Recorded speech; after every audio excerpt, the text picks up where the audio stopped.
जी जी। अरे सुनिए सर, हमारा गठबंधन किससे है? आपके चैनल का गठबंधन मोदी जी से है। आप भी तो गठबंधन में बैठे हैं, आप भी तो ईमानदार पत्रकार हैं देश के। जी जी। जिसकी लिस्ट में नाम है। जी जी, आप पॉइंट पर आइए ना, इधर उधर क्यों जाते हैं, सीधा पॉइंट पर आइए। आदिल नाहिद हसन, आप क्यों परेशान हो रहे हैं सर? कहाँ कह रही हो? अच्छा, आज की डिबेट लाने के पैसे कितने मिले? हाँ जी, पैसे कितने मिले? खाली जब तुम पजामे पे उतरोगे तो तुम्हारी औकात याद दिलाऊंगा। पैसे कितने मिले? भाई पैसा हो तो क्या कुछ नहीं हो सकता। जय हिंद दोस्तों, स्वागत है आपका अपने यूट्यूब चैनल में एक बार फिर से। आई होप कि आप सब अच्छे होंगे। आज की वीडियो बहुत ज़्यादा इंटरेस्टिंग होने, आसिम वकार की थग लाइफ है ये। तो गोदी मीडिया के ऊपर किस तरह से जो है बरसने वाले हैं आज, वही हम इस वीडियो में देखेंगे। तो आसिम वकार जाने जाते हैं अपनी थग लाइफ के लिए, अपने लॉजिक के लिए। तो हमने काफ़ी सारी वीडियो पे उनकी रिएक्शन दे चुके हैं ऑलरेडी, बट ये है कि काफ़ी दिन के बाद हम उनकी आज वीडियो पर रिएक्शन दे रहे हैं। वीडियो को देख लेते हैं, बाद वीडियो के बारे में हम बात करेंगे। हाँ, योगी जी ने जो बयान दिया है कि वो शिमला की ठंडक उत्तर प्रदेश ले आएंगे, ओ भाई साहब, मई जून में भी ले आएंगे, इस पर एक मशवरा छोटा सा दे रहा हूँ, आपके न्यूज़ 18 इंडिया के ज़रिए से पहुँचा दीजिएगा। देखिए, वो शिमला की ठंडक यहाँ ला पाएँ ना ला पाएँ वो अलग की बात है, लेकिन वो एक काम में बहुत माहिर हैं। मेरा मशवरा ये है कि वो शिमला का नाम उत्तर प्रदेश रख दें। मस्त जोक मारा। तो दोनों काम हो जाएंगे, एक तो शिमला उत्तर प्रदेश हो जाएगा और उत्तर प्रदेश शिमला हो जाएगा। तो वहाँ गर्मी हो जाएगी, यहाँ ठंडक हो जाएगी। बढ़िया मशवरा ये है, बदल देना। वो तो माहिर हैं इसके, कितनी देर लगती है उनको। आपका फिर की ले रहा? वोट मांगते हैं, उसकी तो बात रखनी पड़ेगी ना वकार साहब। हाँ सर, हमारे लिए देश ऊपर है और दल बाद में। लेकिन यही सवाल मैं आपसे पूछ रहा हूँ कि आपके लिए आपकी तनख्वाह ऊपर है या देश ऊपर है? हाँ। चापलूसी ऊपर है या देश ऊपर? क्यों? एक भी जनता का मुद्दा नहीं उठाया। बताइए, आप बोलिए। एक भी जनता का मुद्दा नहीं उठाया। आप बोलो, फिर मैं जवाब दूंगा। आपने कहा कि आप अपने धर्म का मुख्यमंत्री बनाना चाहते हैं। आपने बोली 4,000 रुपए महीना फीस है बच्चे की, पहले क्लास के बच्चे की। कहां से लेके आएगा आदमी? सरकार क्या कर रही है सर? एक राजा की सोच, एक बादशाह की सोच ये होना चाहिए कि हम अपनी आवाम को क्या दे सकते हैं। ऐसा तो सोचने का सवाल ही नहीं उठता था। 11 मिनट सुनिए, 15 मिनट हो गए डिबेट शुरू हो गए। और 15 मिनट में 11 मिनट की आपकी प्रस्तावना थी और 4 मिनट लगातार आप बोल रहे हैं। अच्छा, तो जब आप ही पूरा बोलते रहेंगे तो हम लोग क्या करेंगे यहाँ? बताइए, क्या जाहिल आदमी है आप सर? कमाल के आदमी। जाहिल आपको पता है? क्या वैसी जाहिल साहब आदमी है आप सर? क्या जाहिल? आप बोलते ही जा रहे हैं, आप किसी की आवाज ही नहीं आने तो दे रहे हैं। साहब, सर, आप अच्छे आदमी नहीं है। अच्छा, नहीं, आप अच्छे इंसान नहीं है सर। अच्छा, आप अच्छे हैं? आप अच्छे इंसान नहीं है। आप अच्छे। अच्छा, आपका सर्टिफिकेट मुझे मिल गया। बराबर बोलते जा रहे हैं। आपका सर्टिफिकेट मुझे मिल गया। इतना छोटा पहले कभी नहीं हुआ होगा। आपने कभी सरकार से सवाल पूछा आपकी महंगाई कहाँ जाएगी? एक सेकंड। अब आप सुनेंगे। नहीं वकार साहब सुनेंगे। आपने जाहिल कहा, आपने कहा फायदा उठा रहा है, सब कहा, मैंने सब सुना। आप फ्रॉड कर रहे थे। अब आप यही बचा था। अरे बोल। अच्छा, और कुछ है? आपकी और कुछ है कि आप डर गए जनाब अली? और कुछ है? जनता से डर गए। कौन से? अच्छा, आपका चैनल जनता की आवाज से डर गया। आप बिके हुए आदमी है सर। अरे और कुछ बचा है आपको बोलने आप के लिए? बिकाऊ पत्रकार। और आप क्या करते हैं? पत्रकार, बिकाऊ पत्रकार आप हैं।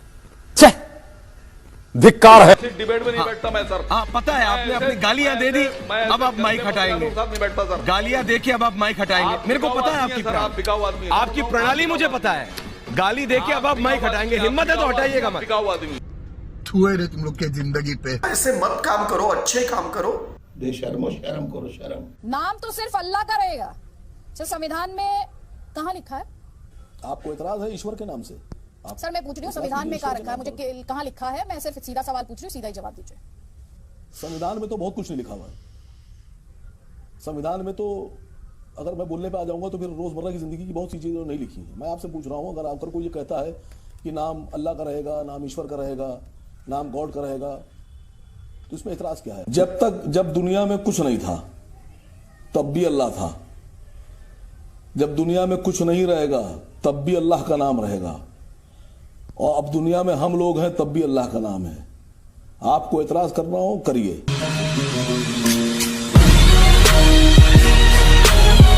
क्योंकि अब आपके पास देखिए जी वाले हो गए हैं ऊपर से खाली। आप सर्टिफिकेट उनका दिमाग काम नहीं कर रहा है कि कैसे बीजेपी के पक्ष में माहौल बनाया जाए। और आप हम लोग को बिठा के फंसाने की कोशिश कर रही हैं। हिंदू मुस्लिम हम लोग कर नहीं रहे। You are right bro. वहां थोड़ा सा विषयांतर हो रहा है, इसलिए आपके पास ये समझने के लिए आ रहा हूं मैं। राम जी करेंगे क्या बेड़ा पार? मैं सारे विषयों को हटाकर सिर्फ इतना कहना चाहता हूं, देखिए सच्चाई यह है कि भारत में अगर राम की बात नहीं होगी तो कहां अमेरिका में होगी? क्या बात है, इस बात पर क्या तालियां नहीं होनी चाहिए? ये बड़ी अच्छी बात कही आप।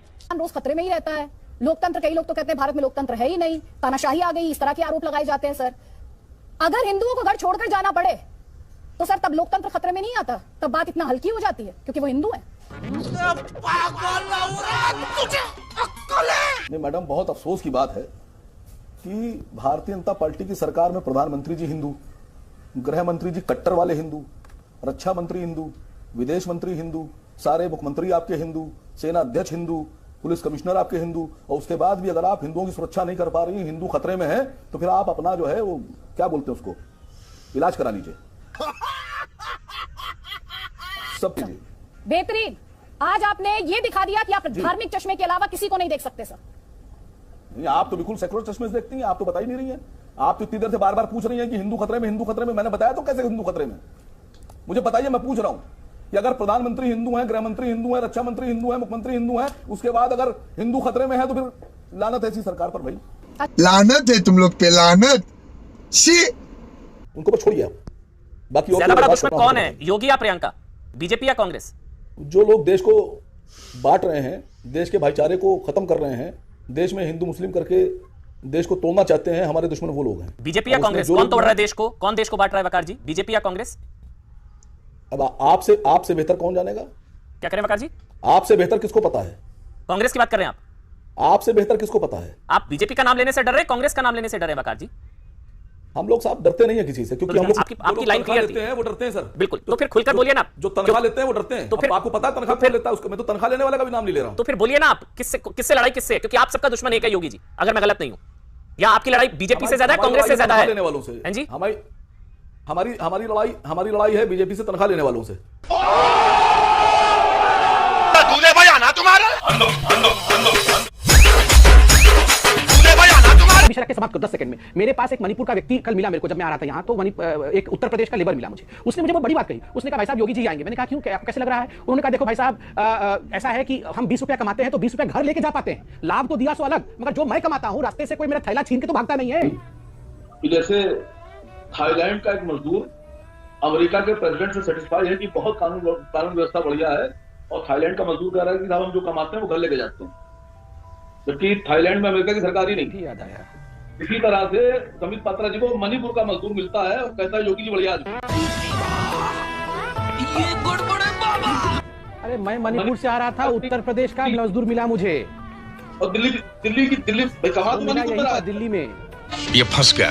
आप क्यों ऐसी बातें करते हैं? कमा नहीं रहा है, दिल्ली में कमा रहा, दिल्ली में मिला मुझे। अरे मुझे दिल्ली में मिला, जब मैं गाड़ी लेके आ रहा था तो उसमें मिला मुझे। दिल्ली में तो आम आदमी पार्टी की सरकार है साहब। भैया मुंह निकल जाएगा हमारा, ऐसा करेंगे तो। 3% के राजभर मुख्यमंत्री बनेंगे, 6% के निषाद मुख्यमंत्री बनेंगे, पार्टी बनाएंगे, 5% के जाट पार्टी बनाएंगे, डिप्टी सीएम भी बनेंगे, सीटें भी लेंगे।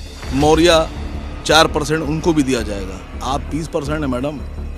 वो जो आप एक कुर्सी पे बैठे हैं, दूसरी कुर्सी पे आप पैर रखे हैं, तीसरी कुर्सी पे ये बाजू रखा, चौथी पे ये रखा, 5वीं कुर्सी पे आपने जाट बिठा लिया, 6ठी कुर्सी पर आपने राजभर बिठा लिया, कुशवाहा बिठा लिया। हमारी कुर्सी कौन सी है मैडम? हम खड़े रहें? क्या करें हम?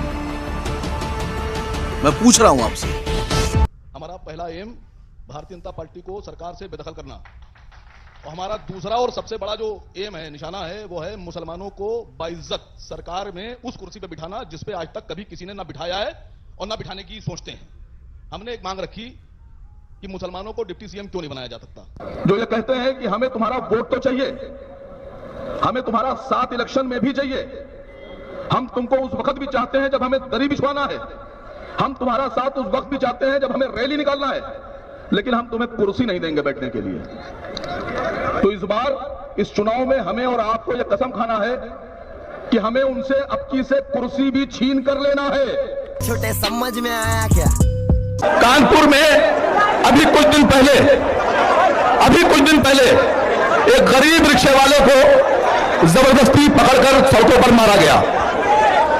उसकी बच्ची रोती रही, उसकी बच्ची बिलखती रही, लेकिन उसको इस बात पर मारा जाता रहा कि उससे कहा जा रहा था कि धर्म विशेष के नारे लगाओ।